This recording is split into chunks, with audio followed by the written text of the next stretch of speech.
I could not find my book to add on to it here, so I will start on the chapter My Daughter from 1993 to about 2019. It was a cold winter day, my daughter was about 5 to 7 years old. I received a call from my agent. The mountain passes in West Virginia were impassable and techs started canceling their appointments. This is where I was known to accept the impossible assignments. I would often start out with enough money to get there, but questionable if I could make it back. But I could worry about that later. Opportunity was knocking, so I loaded up my car with the most basic of provisions and headed out. Passing crashes going through Lexington, cars dotted the highways on the mountain parkway heading through Appalachia. The first mountains were completely covered with snow, and no way through, but this was not my first rodeo. I knew the state plows would be through soon, and I waited, and soon, the only lights were in the distance. Heading my way, I started my car, ready to dart behind the snow plows.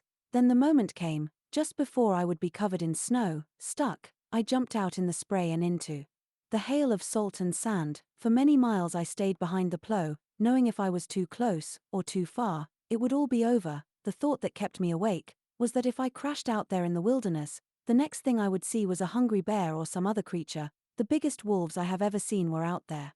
I completed my jobs and received the signatures on my invoices, and it was time to head back the next day or two. The roads were clearer now, and my only chance to make it back was to get into the backdraft of semi-trucks. You can let off of the gas, but keep your foot on the brake so you are not drawn into the vacuum.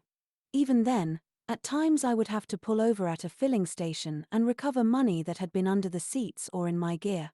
The next time, I would remember these hardships, and have reserves to make it time and time again, for many years.